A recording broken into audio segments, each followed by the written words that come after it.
Olá a todos, sejam bem-vindos à jornada de atualização em informática do CSBC 2020. Aqui, no nosso JAI 4, falaremos sobre o Grupo R 4.0, avanços e desafios da computação social. Nesse curso, eu não estarei sozinha, estou acompanhada de 3 outras autoras, professoras. Professora Cristina Bichara, professora Angélica Dias, professora Adriana Vivacqua e professora Vaninha Vieira. Para este curso, nós preparamos um conjunto de materiais em vídeo e em texto, onde a gente discute a parte teórica sobre o tema. As novas tecnologias de informação e comunicação, elas têm tornado possível cada vez mais a interação e colaboração entre pessoas. É comum grupos produtivos de trabalho formados por participantes que estão dispersos geograficamente, sujeitos a diferenças culturais e trabalhando em fusos que são totalmente distintos, né? Essa é uma realidade quando a gente trabalha geograficamente dispersos, né? Já é realidade soluções que envolvem a coletividade e a participação dos cidadãos, seja identificada ou anonimamente, permitindo trabalhos cada vez mais criativos. Sistemas computacionais inteligentes também surgem como parte integrante dos grupos. Atualmente, qualquer grupo, de pequeno ou grande porte, formal ou informal, trabalhando nas mais diversas tarefas, tem tempo e espaço para colaborar mutuamente sob diferentes características. Esses grupos, eles têm usado fortemente algumas ferramentas que já se popularizaram. Ferramentas como WhatsApp, Zoom, as ferramentas da suíte do Google, né? As mídias sociais como Instagram, Facebook, Twitter. Dessa maneira, a gente observa que a introdução de práticas que envolvem tecnologias, elas mudam as relações sociais. Vemos também que uma revolução social, ela tem origem em alguma inovação tecnológica que torna então alguma prática corrente obsoleta. Ou seja, as ferramentas tecnológicas, elas entram em cena para habilitar novas práticas e revolucionar então o sistema social. Mesmo com os muitos avanços tecnológicos, persistem desafios e oportunidades de pesquisa relacionados à área da computação social. Em 2020, nós vimos e sentimos na pele, né, as nossas práticas sociais mudarem bruscamente em decorrência do Covid-19.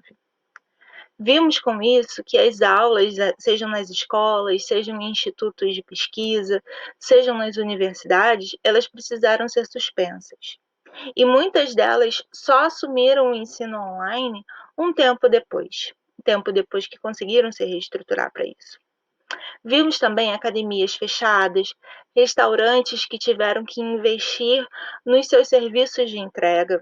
Muitos outros acabaram fechando por não conseguirem acompanhar esse momento social que estamos vivendo.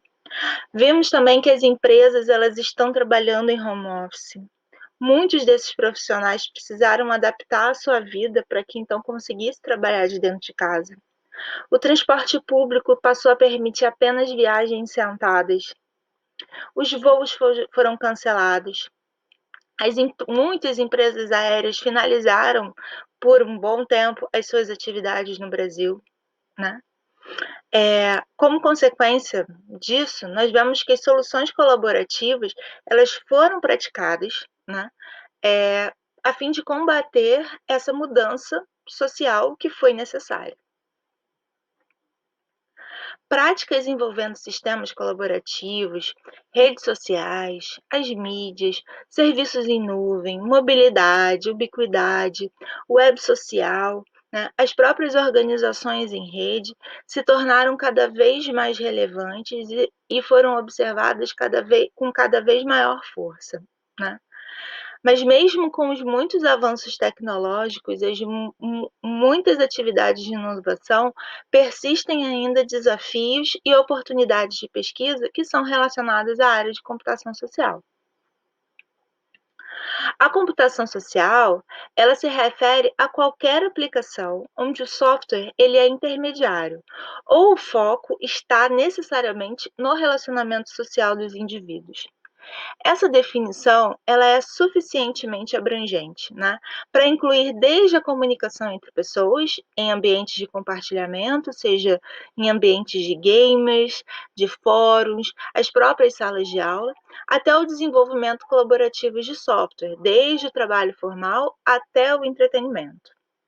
O estudo em computação social, né, ele envolve não apenas conhecimento da área de computação, mas também áreas como ciências sociais, psicologia, antropologia, administração, pedagogia e tantas outras áreas, né? Ao estudar e desenvolver tecnologias que concentram, né, e que conectam as pessoas, os sistemas computacionais que apoiam ou aumentam a interação social, se faz necessário também para entender como esse ser humano que vai usar essas tecnologias, né, como eles, de fato, eles se comportam. Só dessa maneira a gente vai saber produzir sistemas para esses usuários, né? A computação social, ela considera 2 níveis de tratamento da informação, seja o nível do indivíduo, seja o nível do coletivo, né. Primeiro, é necessário conhecer o indivíduo, as características desse indivíduo, e como esse indivíduo se comporta quando ele se transforma, uma vez que ele vai para o coletivo, né. Nas pesquisas de computação social, nós podemos encontrar 2 grandes vertentes: o estudo e desenvolvimento de tecnologias de apoio e atividades que são inerentemente sociais, ou seja, que envolve a conexão e a interação entre pares, e também a geração de valor através da agregação do trabalho de grande número de pessoas, por vezes também chamada de inteligência coletiva. Dentro da computação social, existe um direcionamento e um investimento muito forte em entender como funciona a inteligência coletiva. A colaboração, ela parte do princípio que 2 ou mais indivíduos, eles quando eles trabalham em conjunto, eles podem chegar a uma situação que a gente entende que é uma situação de equilíbrio, onde essas ideias possam ser trocadas, possam ser distribuídas entre os participantes do grupo, fomentando assim novas ideias e construindo em conjunto novos conhecimentos. A computação social, ela se baseia no uso de tecnologias para interação e colaboração entre os usuários desse sistema. Esses são sistemas que têm por objetivo facilitar a comunicação e a cooperação entre os usuários, estejam eles no mesmo local ou em locais diferentes, trabalhando ao mesmo tempo ou em diferentes momentos. O termo groupware, ele descreve sistemas que apoiam processos de grupo. São muitas dessas ferramentas que a gente trabalha, que são as ferramentas colaborativas, né? É quando a gente une a colaboração e a tecnologia, chegando assim na ferramenta de grupo. São sistemas computacionais projetados para dar suporte ao trabalho em grupo, também conhecido como os sistemas colaborativos. Groupware é a tecnologia que dá suporte às diferentes variações de trabalho em grupo, sistemas e aplicações que apoiam processos de grupo. O objetivo das ferramentas de Groupware é auxiliar a comunicação, colaboração e coordenação de atividades dentro de um time. Dessa forma, as ferramentas de Groupware apoiam grupos de pessoas que estão engajadas numa tarefa comum e que provê uma interface para um ambiente que seja então compartilhado. Exemplos de ferramentas de Groupware incluem os nossos correios eletrônicos, que são os nossos e-mails, né? O compartilhamento de arquivos, ferramentas que dão suporte a essa ação, né? Editores colaborativos, sites de relacionamentos e tantas outras. 3 grandes pilares viabilizam o trabalho em grupo, sendo então os 3 grandes pilares da colaboração. Esses pilares, eles são conhecidos como comunicação, cooperação e coordenação. Com o passar do tempo, entendeu-se que havia necessidade de incorporar um novo elemento, que era a percepção, nesse modelo 3C, modelo esse super difundido e conhecido, seja da literatura, seja da prática. Para colaborar, os indivíduos eles precisam trocar informações, se organizar e operar em conjunto no espaço compartilhado. As trocas de mensagens que ocorrem durante a comunicação, elas geram compromissos que são gerenciados pela coordenação. Esta, por sua vez, organiza e dispõe as tarefas que são executadas na cooperação. Ao cooperar, os indivíduos têm necessidade de se comunicar para negociar e para tomar decisões sobre situações inicialmente não previstas, enquanto que a percepção representa a transferência implícita de informações sobre o grupo, que por sua vez dá mais fluidez ao trabalho e facilita a coordenação desse time. Seguindo aqui, nós falaremos sobre alguns detalhes a respeito desses pilares da colaboração. O primeiro deles é a comunicação, e ela é caracterizada pela troca da mensagem. Mensagem, então, é o objeto que vai circular diante desses atores que participarão desse time, né? A comunicação, então, é caracterizada por essa troca de mensagens e também pela argumentação e pela negociação entre duas ou mais partes que compõem esse time. Ela é voltada para a ação. Enquanto se comunicam, as pessoas negociam e tomam decisões. Para trocar informação, é preciso que o emissor codifique a informação em uma mensagem, mensagem essa de texto, mensagem de voz, enfim. E o receptor precisará então decodificar essa mensagem a fim de que ele consiga interpretar o seu conteúdo. A interação entre os participantes estão face a face é geralmente mais rica do que a comunicação que está mediada por computador. Isso acontece porque a gente, como ser humano, a gente utiliza outros elementos que favorecem esse nosso processo de comunicação, né? Nós temos uma linguagem verbal, textual, mas também nós temos uma linguagem corporal, uma linguagem de sinais. Isso é percebido mais facilmente quando estamos face a face. No entanto, muitos estudos vêm sido feitos, né, e conduzidos sobre esse sentido, e aí ferramentas como os emojis, a realidade virtual, entram em cena para trazer mais realismo e favorecer essa comunicação. A comunicação, ela também pode ser classificada como síncrona e assíncrona. Esses conceitos, eles obtiveram popularidade, principalmente no universo da aprendizagem, em escolas, universidades, institutos de educação, principalmente nesse período que nós estamos vivendo, né? Do Covid-19, as limitações trazidas pelo Covid-19. Na comunicação síncrona, o emissor e o receptor enviam e respondem mensagens em intervalo de tempo quase que imediato, muito curtinho, né? Enquanto que na assíncrona, esse emissor ele pode enviar essa mensagem, mas a sua resposta vai chegar quando o receptor puder mandá-la, ou seja, num outro tempo, né? Um exemplo, por exemplo, dessa interação assíncrona é o envio de e-mails, né? A gente envia um e-mail e não necessariamente a gente vai ter uma resposta na mesma hora. A gente não vai ter uma troca, uma interação de conversas, né? É uma mensagem que a gente recebe e aí depois a gente responde no momento que a gente pode, e aí recebe uma outra mensagem no outro momento. Isso é um exemplo de uma interação assíncrona, ok?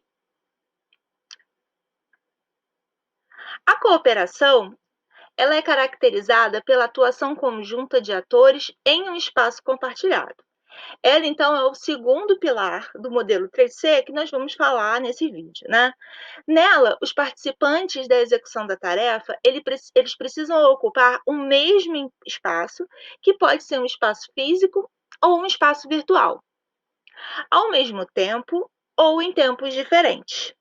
Ainda assim, estará havendo a cooperação. O objetivo final, ele será alcançado pela execução em grupo de uma atividade ou tarefa. Este objetivo final, ele poderá ser um artefato, poderá ser uma situação, poderá ser um produto, poderá ser um serviço, exemplo, as aulas online, né? Dessa maneira, fica claro que para a cooperação ocorrer, é preciso existir alguns elementos. O primeiro deles, recursos para a execução das atividades, né? Um espaço compartilhado, onde a tarefa ela vai poder ser executada, atividades ou tarefas que serão, obviamente, executadas, né? E os resultados que serão gerados. Já a coordenação, que é o nosso terceiro pilar tratado aqui nesse vídeo, né?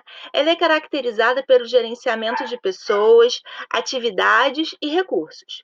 Enquanto se coordenam, os membros do grupo, eles lidam com conflitos e organizam as atividades para evitar desperdícios de comunicação e dos esforços de cooperação, né? A coordenação, ela está associada aos planos de trabalho. Então, eu tenho um plano de trabalho definido e essa coordenação vai acontecer em cima dele. Na coordenação, é preciso chegar a uma subdivisão e organização do trabalho em elementos como subtarefas ou tarefas, recursos e pessoas, com o objetivo de evitar duplicação de trabalho, otimizar as atividades e controlar o andamento do trabalho.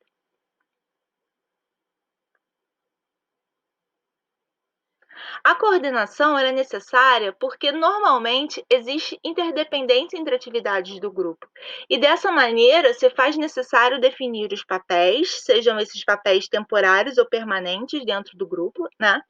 As tarefas, as suas interdependências e a alocação de recursos para a execução dessas tarefas dentro do grupo. Já a percepção, que é aquele nosso quarto pilar do modelo 3C, que chegou por último, né, no nosso modelo 3C, nada mais é do que o agente direto para a ocorrência da colaboração.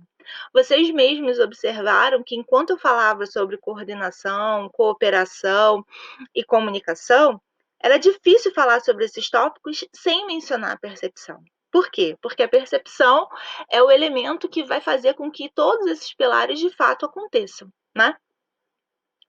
A percepção, ela é um estado mental de um indivíduo que envolve a compreensão, a atenção e o conhecimento sobre o objeto, ação ou evento. A percepção, ela ocorre quando o indivíduo percebe algo no ambiente e envolve conhecimento relativo a pessoas, tarefas, artefatos, ambiente compartilhado e o próprio trabalho, né? No trabalho em grupo, perceber significa compreender os eventos que ocorrem dentro do grupo.